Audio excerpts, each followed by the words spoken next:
Bismillahirrahmanirrahim. Assalamualaikum warahmatullahi wabarakatuh. Selamat pagi untuk teman-teman semua. Pertama-tama saya ucapkan Alhamdulillahirabbil alamin wassalatu wassalamu ala asyrofil anbiya wal mursalin wa ala alihi washabihi waddin.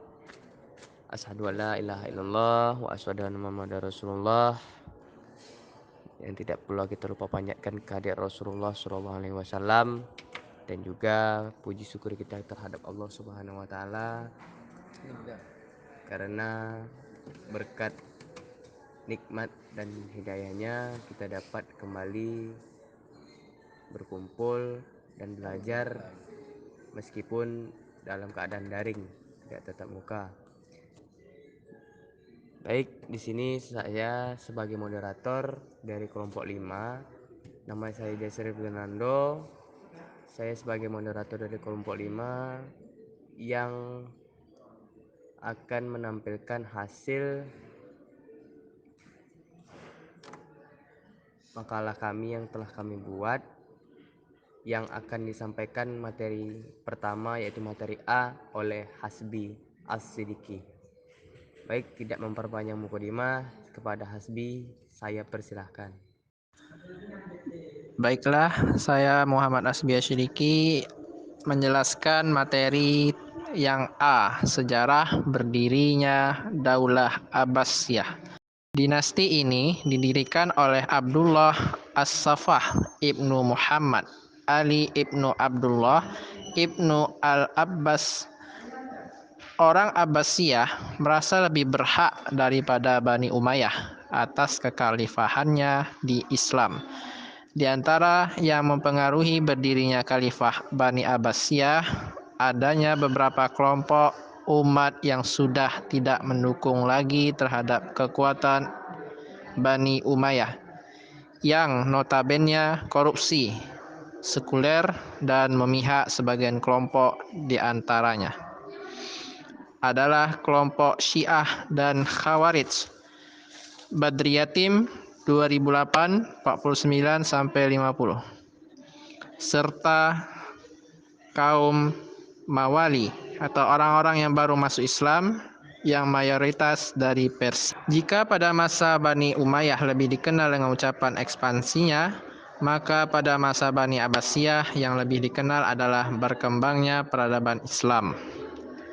Dinasti Abbasiyah memiliki kesan baik dalam ingatan publik dan menjadi dinasti paling terkenal dalam sejarah Islam.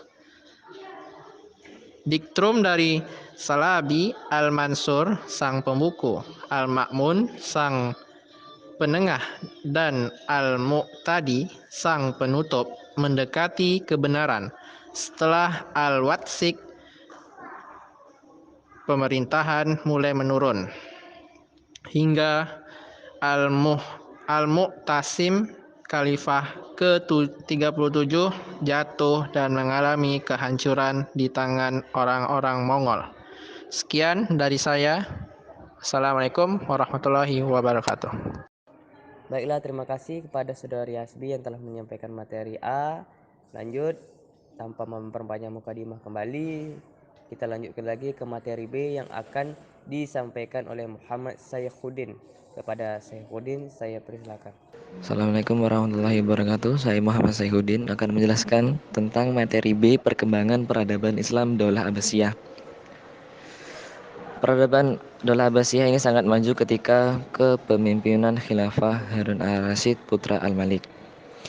Pada zaman ini, ilmuwan-ilmuwan pada zamannya Muslim dibagi menjadi 3 wilayah ataupun 3 benua, yaitu di Asia, Eropa, dan Afrika. Dan banyak ilmuwan juga yang menulis buku-buku tentang ensiklopedia ataupun Dairatul Ma'arif. Pemerintahan Bani Abbasiyah, kota-kota besar. Di kota-kota besar meninggalkan berbagai bukti sejarah kemajuan tentang khilafah yang menjabat selama di masa Bani Abbasiyah. Sepertinya tempat belajar, misalnya Masjid Basrah di Irak, dan madrasah-madrasah di sekelilingnya, di antaranya yaitu Al-Kutab, tempat belajar dari rendah sampai menengah. Masjid, tempat belajar untuk tinggi, mahasiswa tinggi. Terus ada majelis muhadharah, yaitu tempat bertemunya para ulama, sarjana dan ahli-ahli di bidang ilmu yang lainnya. Dan terus ada Darul Hikmah yang didirikan oleh Khilafah Al-Ma'mun sebagai perpustakaan terbesar pada masa Bani Abbasiyah, dan mendirikan madrasah pada masa Perdana Menteri Nidamul Muluk pada masa pemerintahan 456 Hijriah sampai 485 Hijriah. Madrasah ini didirikan di kota-kota besar seperti Baghdad, Basrah, Murrah, Tabaristan, dan Hara, dan lain-lain. Sejarah kemajuan Bani Abbasiyah selanjutnya yaitu adalah di kegiatan menerjemah. Pada masa Khilafah Al-Mansur lah banyak kemajuan dalam gerakan menerjemah buku-buku asing ataupun kitab-kitab asing ke dalam bahasa Arab seperti filsafat, kalam, musik, dan lain sebagainya. Dengan cara diterjemahkan ke dalam bahasa Syria dulu, baru dialihkan ke dalam bahasa Arab. Dan yang selanjutnya kemajuan Bani Abbasiyah yaitu di pusat kegiatan ilmu pengetahuan. Di kota-kota besar seperti Mekah, Madinah, Kufah, Damaskus, Fustad, dan Kairawan adalah termasuk menyebarnya ilmu-ilmu pengetahuan pada masa dinasti Abbasiyah. Dan yang selanjutnya yaitu sejarah kemajuan Bani Abbasiyah di bidang sosial budaya. Salah satu contoh seni budaya yaitu arsitektur pembangunan istana Qasrul Khuldi dan Zahabi. Dan yang selanjutnya di bidang sastra, bahasa, seni, dan musik seperti yang kita kenal yaitu Abu Nawas, Abu Atahiyah, Al-Muntahabi, dan lain-lain.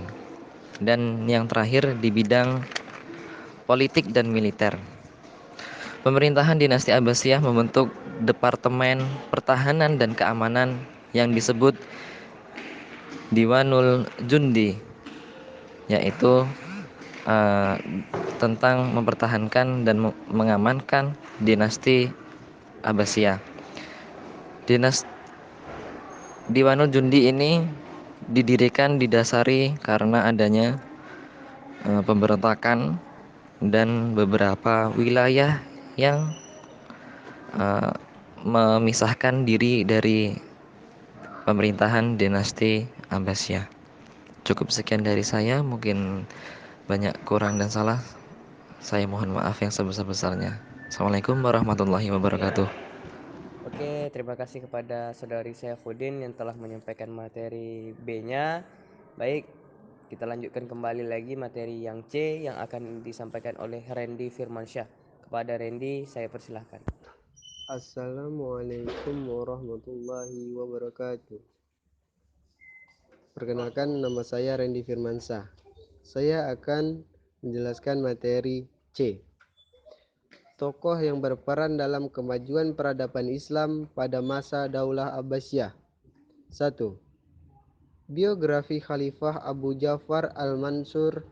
Abu Ja'far Al-Mansur adalah putra Muhammad bin Ali bin Abdullah bin Abbas bin Abdul Muthalib. Dilahirkan di kota Himaimah pada tahun 101 Masehi. Ibunya bernama Salamah. Ia memiliki 3 saudara. 3 saudara ini dianggap pendiri Daulah Abbasiyah, tetapi hanya 2 yang menjadi khalifah, yaitu Abdul Abbas dan Abdul Ja'far Al-Mansur. 2. Masa Khalifah Harun Ar-Rasyid adalah khalifah kelima dari Abbasiyah dan memerintah antara tahun 786 Masehi sampai 803 Masehi. Ayahnya Muhammad Al-Mahdi dan kakaknya Musa Al-Hadi khalifah ketiga di Daulah Abbasiyah. 3. Masa kekhalifahan Abdullah Al-Ma'mun adalah Abdullah Al-Ma'mun Ibnu Harun Ar-Rasyid, lahir pada tahun 170 Hijriah. Sejak kecil ia dididik di istana Daulah Abbasiyah. Al-Ma'mun adalah khalifah yang cerdas dan bijaksana. Ia selalu menganjurkan rakyatnya tentang pengetahuan. Jasa terbesar Al-Ma'mun dalam perkembangan peradaban Islam adalah perkembangannya ilmu pengetahuan yang sangat pesat dan berdirinya Baitul Hikmah yang menjadi pusat pembelajaran dunia Islam saat itu. Terima kasih. Jika ada kurang, saya mohon maaf. Baiklah, mungkin itu materi yang dari kelompok 5 bisa kami sampaikan. Baik, selanjutnya akan dilanjutkan dengan sesi pertanyaan. Di garis bawahi sesi pertanyaan ini hanya 3 pertanyaan awal.